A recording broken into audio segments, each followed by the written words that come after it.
और जाहिर सी बात है इतने साल हो गए फिल्म इंडस्ट्री में, अब एक डेस्परेशन है और हो जाता है बिकॉज फिल्म लाइन एक बहुत अनसर्टेन किस्म की लाइन है, नौकरी तो है नहीं यहाँ पे। Yes, nobody buys this nonsense Richa Chadha, किसी को 2 रुपए का इंटरेस्ट नहीं है, ठीक है। आज मुनीर साहब क्या चाहते हैं आप? बोला प्राइम मिनिस्टर साहब ऐसा है कि मेरे पास खबर यह है, और नवाज शरीफ ने उस बंदे को क्या बोला लंदन में, यह बोला कि अगर बीमारी इमरान खान है।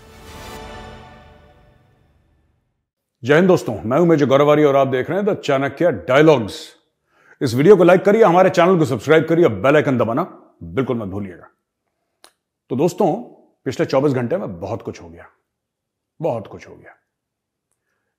एक ट्विटर हैंडल है जिसने जनरल द्विवेदी कौन है? ये नदन आर्मी कमांडर हैं। जैसे आर्मी में कई सारे कमांड्स हैं, northern command, southern command, eastern command, western command, central command, south western command और आरट्रैक, आर्मी ट्रेनिंग कमांड जिसको बोलते हैं, जो शिमला में है। ये सारे कमांड्स हैं, तो बहुत बड़ी चीज होती है। आर्मी कमांडर बहुत सीनियर लेवल पे होता है, बिल्कुल चीफ को रिपोर्ट करते हैं। तो नदन आर्मी कमांडर, जिनके अंडर जम्मू है, कश्मीर है, लद्दाख है, पूरा नॉर्थ का मामला है, उनकी एक प्रेस कॉन्फ्रेंस में किसी ने पूछा कि साहब ये पीओके की बात पूछी, पाकिस्तान ऑक्यूपाइड कश्मीर की। तो उसके जवाब में कि साहब आप इसके बारे में क्या प्लान है, और क्या प्लान क्या होने हैं उसके बारे में यार, पाकिस्तान ऑक्यूपाइड कश्मीर के बारे में प्लान क्या होने हैं। बात सिर्फ इतनी सी थी कि उन्होंने पूछा सवाल जनरल द्विवेदी से, और जनरल द्विवेदी ने जवाब दिया कि 1994 के पार्लियामेंट के रेजोल्यूशन हैं, और 1994 के पार्लियामेंट के रेजोल्यूशन ये कहते हैं कि साहब ये जो टेरिटरी है, राइट, जिसको पाकिस्तानी आजाद कश्मीर बोलते हैं, जिसको हम पाकिस्तान ऑक्यूपाइड कश्मीर बोलते हैं, और गिलगिट बाल्टिस्तान, ये पूरा का पूरा भारत का अभिन्न अंग है। कहानी खत्म हो गई। तो साहब क्या इसके बारे में क्या करेंगे? सरकार का हुक्म होगा तो हम एक्शन लेंगे वहां पे। और जनरल द्विवेदी कहते भी क्या, कोई भी प्रोफेशनल सोल्जर क्या बोलेगा इसमें? तो जनरल द्विवेदी ने वही बोला जो एक प्रोफेशनल सोल्जर को बोलना चाहिए, और उनकी रेपुटेशन बहुत अच्छी है। देखिए, एक तो army commander level, core commander level पे टॉप का क्रीम जो होती है वही जाती है ऊपर तक। आर्मी की बात कर रहा हूं मैं, इंडियन आर्मी की, ठीक है ना। और वो भी आर्मी कमांडर नदन कमांड, मतलब it's not a small thing, it's a very big thing. तो नदन आर्मी कमांडर ने सिर्फ ये बोला कि हमारे पार्लियामेंट के रेजोल्यूशन है, और जब सरकार हुक्म देगी तो देखिए, कोई भी डिसिप्लिन सोल्जर यही बोलेगा, और बात है भी, तैयारी भी है इंडियन आर्मी की पूरी। अच्छा, तो किसी ने उस चीज को थोड़ा सा गोल घुमा के एक ट्वीट कर दिया, गोल घुमा के ट्वीट कर दिया। अब इशू यह है कि जो ट्वीट में था, राइट, ये आप देख सकते हैं, वो जनरल द्विवेदी ने कहा नहीं था, उनकी बातों को तोड़ मरोड़ के ट्वीट तैयार करा गया, और इस पे रिएक्ट करा ऋचा चड्ढा, जो कि एक्ट्रेस हैं। और मैंने कल टेलीविजन पे भी बोला था, रिपब्लिक पे, कि यार मुझे पता नहीं ऋचा चड्ढा कौन। मैंने फिर गूगल करा, तब मुझे पता लगा, मुझे ये पता लगा कि ये गैंग्स ऑफ वासेपुर में सरदार खान की पहली वाइफ थी। तब मुझे शक्ल से मैं कोरिलेट कर पाया, मुझे नहीं पता था कौन है ऋचा चड्ढा ना। तो ऋचा चड्ढा ने उसके ऊपर रीट्वीट कर दिया, गलवान सेज हाय। अब इसका मतलब क्या है?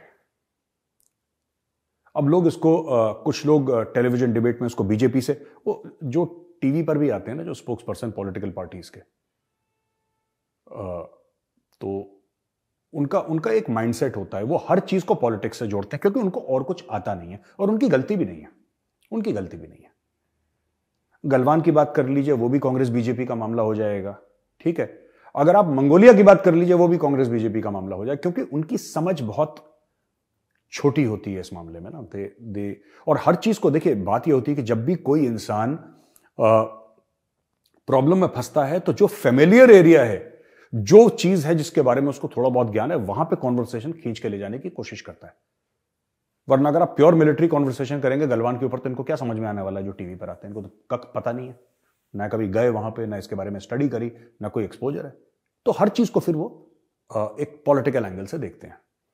खैर, ऋचा चड्ढा ने गलवान से हाय बोल दिया। जाहिर सी बात है, जो हमारे शहीद थे, जो वीरगति को प्राप्त हुए थे वहां पे, कर्नल बाबू थे, महावीर चक्र, और भी हमारे 20 जो भाई थे, उनकी इंसल्ट थी, उनकी बेइज्जती करी ऋचा चड्ढा ने। तो इसके ऊपर जबरदस्त सा रिएक्शन आया। पॉलिटिकल पार्टीज बीच में घुस गई, सिविल सोसाइटी बीच में घुस गई, और कुछ बॉलीवुड के लोग भी, अक्षय कुमार ने बोला, अशोक पंडित ने बोला, अशोक पंडित जी ने इसके ऊपर तो रिपोर्ट भी लिखवाई पुलिस थाने में और काफी कुछ हुआ इसके ऊपर। बात यह है कि ऋचा चड्ढा ने ऐसा बोला क्यों, कारण क्या था ऋचा चड्ढा का बोलने का? What was the need for her to talk? मुझे ऐसा लगता है कि सक्सेस नहीं मिला फिल्म इंडस्ट्री में, राइट? लोग जानते भी नहीं हैं, और जाहिर सी बात है इतने साल हो गए फिल्म इंडस्ट्री में, अब एक डेस्परेशन है और हो जाता है, बिकॉज फिल्म लाइन एक बहुत अनसर्टेन किस्म की लाइन है। नौकरी तो है नहीं यहां पे जहां पे 1 तारीख को आपको तनख्वाह मिल जाएगी। It's not like that. आपको पिक्चर मिली नहीं मिली, अगर पिक्चर मिली तो पिक्चर काम करी नहीं करी, अगर पिक्चर काम करी तो ठीक है, नहीं काम करी तो फिर उसके बाद इंडस्ट्री का क्या रिएक्शन है आपके खिलाफ या आपके लिए, आपको आगे काम मिलेगा। तो बहुत इनसिक्योरिटी में पले बड़े लोग ये रहते हैं, ज्यादातर लोग। तो ऋचा चड्ढा ने एक बयान दाग दिया, गलवान सेज हाय। कहने का उसका यह मतलब था कि साहब आप पाकिस्तान ऑक्यूपाइड कश्मीर के बारे में तो बड़ी बड़ी बातें कर रहे हैं, लेकिन आप चाइना के बारे में तो कुछ नहीं कहते। तो गलवान सेज हाय ये ऋचा चड्ढा का कहने का मतलब था। कल मैंने ट्वीट भी करा था, उस ट्वीट को काफी ट्रैक्शन मिला, लेकिन कोई जवाब नहीं आया कि साहब इसका मतलब क्या है। Richa Chadha has not responded and it's all right, ठीक है, कोई बात नहीं। देखिए, बात यह है कि ऐसी बातें आपको नहीं करनी चाहिए जिस बात के ऊपर आपकी समझ ना हो। कुछ फिल्म इंडस्ट्री में लोग हैं, कुछ जो कि सचमुच इंटेलेक्चुअल्स हैं, who are very smart, who are very, जिसको कहते हैं ना, उनका पढ़े लिखे लोग हैं, एक्सपोजर है, लेकिन ज्यादातर लोग बैल बुद्धि हैं वहां पे। They have no clue and the problem is when ज्यादातर these young people in the industry, जो बुजुर्ग मैं उनकी बात नहीं कर रहा, young people in the industry, when they start thinking of themselves, you know, as people who can actually create an opinion, ये अपने कद से ऊपर अपने आप को सोचने लगते हैं कि हम कोई देश में रेवोल्यूशन ला रहे हैं, हम कुछ, आप कुछ नहीं कर रहे, आप कुछ भी नहीं कर रहे। You are of no consequence, I am of no consequence, मैं अपने आप को भी बोल रहा हूं। तो हम सब लोग अपनी हदों में रहें, बोलना है बोलें, लेकिन जो देश का फौजी है, जो आपके लिए जान दे रहा है, उसके खिलाफ क्यों बोलना? What is the requirement? क्योंकि आपकी फिल्म आ रही है, आपको पब्लिसिटी चाहिए, या आपको लग रहा है इंडस्ट्री आपको भूल रही है? आर्मी लो हैंगिंग फ्रूट है इनके लिए। ये हर समय आप देखिएगा पॉलिटिकल पार्टीज को एफर्ट से आर्मी की बेइज्जती कर देते हैं। क्यों? क्योंकि उनको पता है फौज जवाब नहीं देगी, पाकिस्तानी आर्मी तो है नहीं, ये पाकिस्तान आर्मी तो है नहीं। यही चीज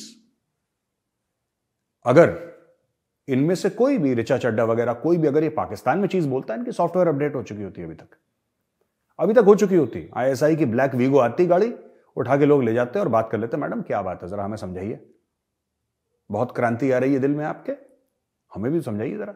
तो पाकिस्तान में सॉफ्टवेयर अपडेट हो जाता, भारत में ऐसा नहीं हो सकता है, because this is a democracy. यहां पे सिविल सोसाइटी बड़ी स्ट्रांग है। तो आप इंडियन आर्मी को कह सकते हैं कि सर्जिकल स्ट्राइक्स और सर्जिकल स्ट्राइक्स, आप ये कह सकते हैं कि बालाकोट में सिर्फ कुछ कौवे और कुछ कौवे मरे थे, कुछ पेड़ गिरे थे, आप कह सकते हैं। आप आर्मी चीफ को सड़क का गुंडा कह सकते हैं, आप कह सकते हैं, बिल्कुल। तो ये लोग क्या करते हैं, ऋचा चड्ढा जैसे लोग, कि ये कॉन्स्टिट्यूशन का फायदा उठा के, भारत का संविधान का फायदा उठा के, और जो भारत में अभिव्यक्ति की आजादी है, द फ्रीडम ऑफ एक्सप्रेशन, उसका इस्तेमाल करके फालतू की बकवास करते हैं। खैर, ऋचा चड्ढा ने उसकी अपॉलॉजी पेश करी। In case I have heard, it was hardly N apology. Apology जो होती है अनइक्विवोकल होती है। अपॉलॉजी किस तरीके से होती है कि जी मैंने जो काम करा, मैं I feel sorry for that, I'm ashamed, or whatever you want to write, आप ये प्रॉपर लिखिए। मेरे नाना 1960s के वॉर में उनको पैर में गोली लगी थी, वो पैराट्रूपर थे, मेरे मामा जी फौज में थे, फौज मेरे खून में है। Don't give us this nonsense, nobody buys this nonsense. Richa Chadha, किसी को 2 रुपए का इंटरेस्ट नहीं है, ठीक है। आज तक तो आपने नहीं बोला कि मेरे नाना जी फौज में थे। कौन सा इंटरव्यू जहां पे आपने बोला है कि I am very proud of being from a फौजी फैमिली? ये सब के सब विक्टिम कार्ड प्ले करने वाले लोग हैं, सब के सब। 2 मिनट में प्रेशर आया, इनका गला सूख जाता है, विक्टिम कार्ड प्ले कि नहीं मेरे तो ये, मेरा तो ये, मेरा कुछ नहीं तुम्हारा यार। तुमने आज तक तो बोला नहीं, आज तक तुमने एक्नॉलेज करा है you claim to be from a फौजी family, you wanted to be very smart. अब लोग कह रहे हैं कि मुझे लोग कह रहे हैं मेरे साहब आप भी हैशटैग चलाइए कि बैन योर बॉयकॉट फुकरे 3 और whatever that movie is, I don't know what, Fukrey 3 और व्हाटएवर इट्स कमिंग आउट। सो आप इसको मतलब यार देखो, मैं ऐसा हैशटैग वैशटैग चलाता नहीं हूँ, it is not of my interest, मुझे बुरा लगा मैंने बोल दिया, ठीक है। लोगों ने केस फाइल करें उसके खिलाफ, let the law take its course, मैं तो कोई नहीं होता, वो कानून करेगा जो भी करेगा और लोग करेंगे लोगों को। बट देखिए ना, ये सब चीज़ें यू शुड अवॉइड, जिस बारे में अकल नहीं। I would request all these guys, male and female both, मैं सिर्फ फीमेल्स की बात नहीं कर रहा हूँ, मैं मेल और फीमेल की बात कर रहा हूँ जो बॉलीवुड में है। ये गुची वर्साचे, आप लोग यहीं तक महदूद रहिए, आप ना ज़्यादा दिमाग इस्तेमाल मत करिए, क्योंकि उस कमरे में कोई है नहीं, उस कमरे में कोई रहता नहीं है। Don't use your brain, you stick to branded clothes and smiling and dancing in front of the camera, do that. Don't get into serious stuff. You'll embarrass yourself. Not that you have any shame left, but you'll embarrass yourself. Why do you want to embarrass yourself? ये आप यहीं तक रहिए ना, Fendi, Gucci, वर्साचे, ये यहीं तक, इसके आगे बुद्धि नहीं है, बात मत करो। और ये रेवोल्यूशन लाने की चीजें तो छोड़ ही दो यार, ठीक है। कंफर्टेबली बैठ के एसी के कमरे में ये लोग क्रांति की बात करते हैं, आजादी की बात करते हैं, और वही थके पुराने चेहरे आपको हर जगह दिख जाएंगे, शाहीन बाग से लेकर हर एजिटेशन में वही पुराने चेहरे, क्योंकि काम है नहीं इनके पास। आपने कभी देखा है शाहरुख खान को, सलमान को, आमिर खान को? आमिर खान तो खैर कभी कभी वो हवा में फायर कर देता है, बिकॉज उसको भी अपने इंटेलेक्चुअल होने की बहुत बड़ी गलतफहमी है, लेकिन आप कभी कभी नहीं देखा होगा शाहरुख के सलमान को ऐसी बात करते हुए। आपने कभी नहीं देखा होगा अजय देवगन, ऋतिक रोशन, अक्षय कुमार को ऐसी बात करते हुए। They don't talk, Ranveer Kapoor, Ranveer Singh, they don't talk, even the actresses. Deepika एक बार गलती से चली गई थी बेचारी, फंस गई जेएनयू जाके, ऐसी हवा टाइट करी लोगों ने कि उसके बाद जेएनयू का रास्ता ही भूल गई वो। कटरीना कैफ और हूएवर दीज एक्ट्रेसेस आर, मतलब मुझे 5, 6, 7 नाम पता है इंडस्ट्री के, मैं ज्यादा फिल्में देखता नहीं। ये सब इनकी, अब ये कभी कमेंट नहीं करते ऐसे, कभी वंस इन अ वाइल को हो गया, ये कभी कमेंट नहीं करते। ये जो थके हारे हैं, जो लूजर्स हैं, who have no future in the film industry, who have done absolutely nothing, कभी काम मिल गया तो मिल गया, वो अपने रेलेवेंस के लिए उछलते रहते हैं। तो भैया आपको जो करना है आप करो, ठीक है, आपको जो करना है करो, आपको कोई रोक टोक नहीं है। बट यार प्लीज मेरी रिक्वेस्ट है, फौज को बख्श दो यार, फौज को बख्श दो, हमारे शहीदों को बख्श दो, ठीक है। अच्छा दोस्तों, ये तो बात हुई ऋचा चड्ढा की, और जो ऋचा चड्ढा ने फालतू की बकवास करी थी उसकी। अब पाकिस्तान में जनरल साहिर शमशाद मिर्जा, वो बन गए chairman joint chief of staff committee के, और आसिम मुनीर साहब लेफ्टिनेंट जनरल बन गए आर्मी चीफ पाकिस्तान के। ये खबर तो आप सुन ही चुके होंगे कल। इस खबर के पीछे भी एक खबर है, और मैं आपको अंदर की बात बताता हूं। काफी हिंदुस्तानियों को इसके बारे में पता नहीं है, पाकिस्तानियों को तो खैर पता ही है, उनके ऊपर तो ड्रामा हो ही रहा है, वो तो सर्कस का एक अहम हिस्सा है। हुई बात ये कि जो आसिम मुनीर हैं, आसिम मुनीर इज बेसिकली, ये पहले मिलिट्री इंटेलिजेंस में हुआ करते थे, और ये बाजवा साहब के खास हैं। ये डीजीएमआई थे, डायरेक्टर जनरल मिलिट्री इंटेलिजेंस, बाद में ये डीजीआईएसआई बने, ठीक है। ये आईएसआई के चीफ बने, और जब ये आईएसआई के चीफ बने, इन्होंने इमरान खान से एक मीटिंग की दरखास्त करी कि प्राइम मिनिस्टर साहब, मैं आपसे मिलना चाहता हूं। DG ISI prime minister of Pakistan को रिपोर्ट करता है। लॉयल्टी जाहिर सी बात है आर्मी चीफ के साथ है, क्योंकि उनको वापस तो 2 साल 3 साल के बाद वहीं पे आना है, is to come back. Asim Munir साहब, lieutenant general Asim Munir, DG ISI उस जमाने में, इन्होंने इमरान खान से बोला कि खान साहब उस समय प्राइम मिनिस्टर थे, तो बोला कि जनाब मैं आपसे मिलना चाहता हूं। खान ने बोला आ जाओ। डीजीआईएसआई सामने बैठा, खान इधर बैठा, दुआ सलाम हुई। बोलिए मुनीर साहब, क्या चाहते हैं आप? बोला प्राइम मिनिस्टर साहब ऐसा है कि मेरे पास खबर यह है कि आपकी वाइफ जो है बुशरा बीबी, वो करप्ट हैं, वो भ्रष्ट हैं, वो पैसा खा रही हैं, फराह गोगी के थ्रू पैसा खा रही हैं। दोस्तों याद है ना फराह गोगी, जो $90,000 का बैग लेके भागी थी और जिसने खान के लिए घड़ियां बेची थी। हमने एक एपिसोड में जो घड़ी चोर की घड़ी जिसने बेची थी, पेन वेन बेची थी बाहर जाके, फराह गोगी, वही Farah Gogi, yes, same lady. तो उसने बोला कि साहब हमारे पास पूरा प्रूफ है, हमारे पास रिकॉर्डिंग है, हमारे पास सब कुछ है कि खान साहब आपकी बीवी, the first lady of Pakistan, जो आपकी वाइफ है, वो चोर है।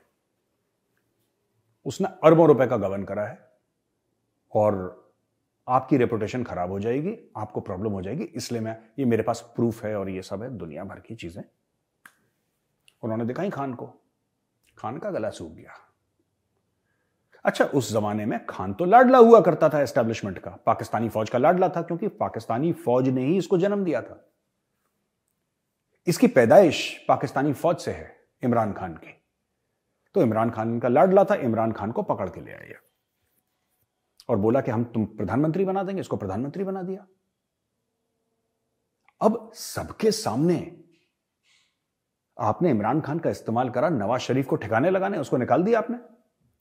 अब भाई साहब, जब इमरान खान प्रधानमंत्री बन गया तो आप उसको निकाल थोड़ा ना सकते हैं कि तुम्हारी बीवी चोर है, वरना लोग कहेंगे फौजियों से कि यार तुम लोग पागल हो, कभी तुम इसको हटाते हो, किसको लगाते हो। फौज की रेपुटेशन खराब हो जाएगी, क्योंकि फौज ने करोड़ों रुपए इस पर लगा दिए थे और जोड़ तोड़ करके किसी तरीके से इसकी सरकार बनाई थी।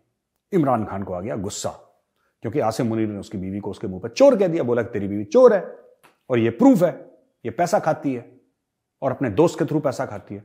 इमरान खान तो अपने आप को साफ बताता था सबके सामने, नवाज शरीफ डकैत है, ये डकैत है, वो डकैत है, बस मैं ही सादिक और अमीन हूं, मैं ही साफ हूं।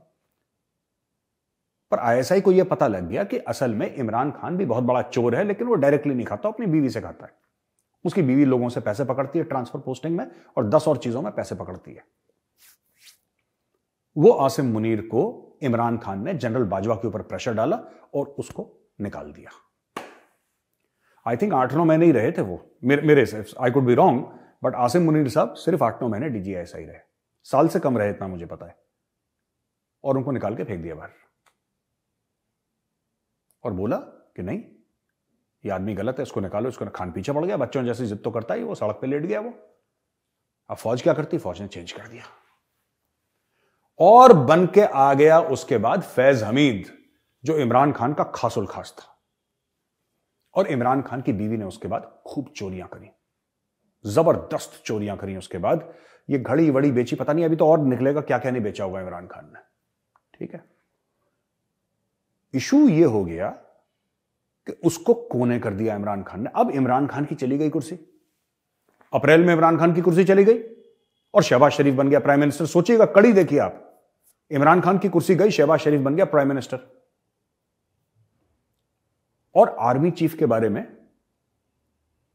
अफवाह गर्म होने लगी, कौन बनेगा कौन बनेगा, जनरल मुनीर बनेगा, जनरल मिर्जा बनेगा या फैज हमीद। और इमरान खान ने 100 बातें झूठ बोली कि मुझसे बिना पूछे कैसे बना, जबकि इमरान खान आज की तारीख में he is just a common citizen of Pakistan, क्योंकि उसके ऊपर 5 साल का बैन लगा हुआ है, ना वो चुनाव लड़ सकता है, ना कोई सीट अपने लिए वो कर सकता है। वो मेंबर ऑफ पार्लियामेंट भी नहीं है पाकिस्तान का, मेंबर ऑफ नेशनल असेंबली बोलते हैं वहां पे पाकिस्तान में, वो कुछ नहीं। लेकिन मैं इमरान खान हूं, लोगों को सड़क पे ले आया, ब्लैकमेल करने लगा सरकार को, सब कुछ करा इमरान खान ने और भारत के लिए बहुत अच्छा था इमरान खान। प्रॉब्लम यह हो गई कि नवाज शरीफ ने एक बंदे को बात बोली और नवाज शरीफ ने उस बंदे को क्या बोला लंदन में, यह बोला कि अगर बीमारी इमरान खान है तो उसका इलाज आसिम मुनीर है। ऐसा क्यों बोला? क्योंकि आसिम मुनीर इमरान खान ने उसको जलील करा था, इसको निकाला था इस डीजीआईएसआई, इसने इसको बाहर कर दिया था, इसका करियर बर्बाद कर दिया था। वही आसिम मुनीर पाकिस्तान का आर्मी चीफ बन रहा है, प्रेसिडेंट आरिफ अलवी ने साइन कर दिया है, सब कुछ हो चुका है। अब वो इमरान खान को ठिकाने लगाएगा। यह बात है दोस्तों। इमरान खान की बीवी निकली चोर, आसिम मुनीर ने पकड़ लिया, इमरान खान ने उसको आउट करवाया, आसिम मुनीर वापस आया, इमरान खान तब तक आउट हो चुका था। अब यह इमरान खान की ताबूत में कीलें ठोकेगा।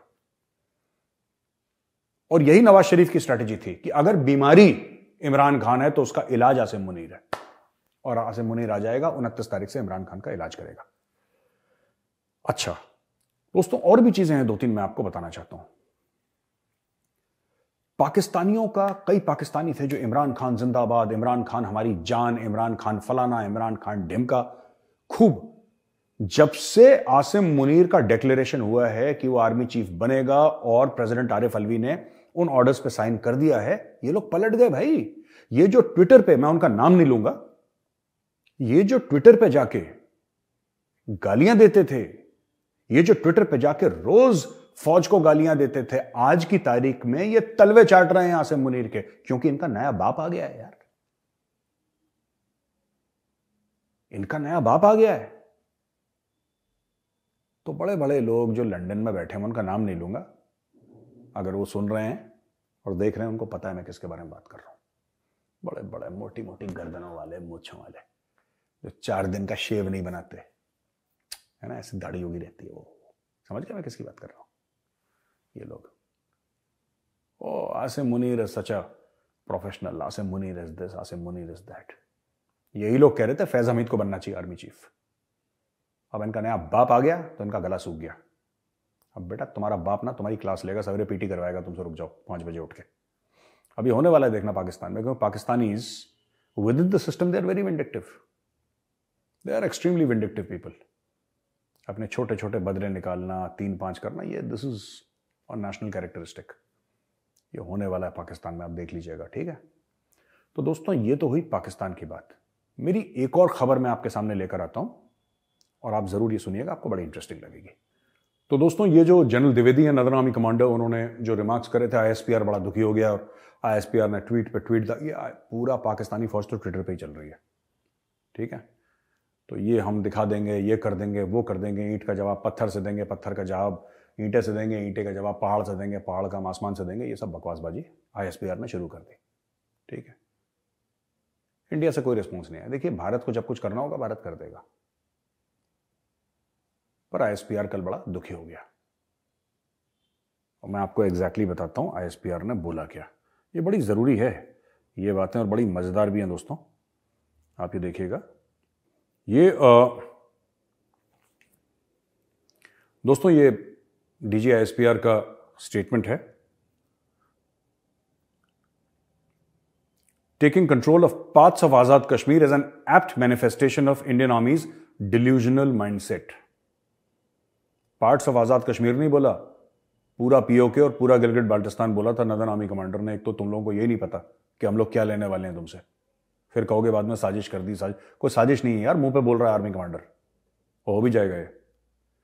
The unwarranted statement of a high-ranking Indian Army officer concerning Azad Jammu and Kashmir is an apt manifestation of Indian Armed Forces' delusional mindset and showcases the vivid imprint of domestic political showboating on Indian military thought.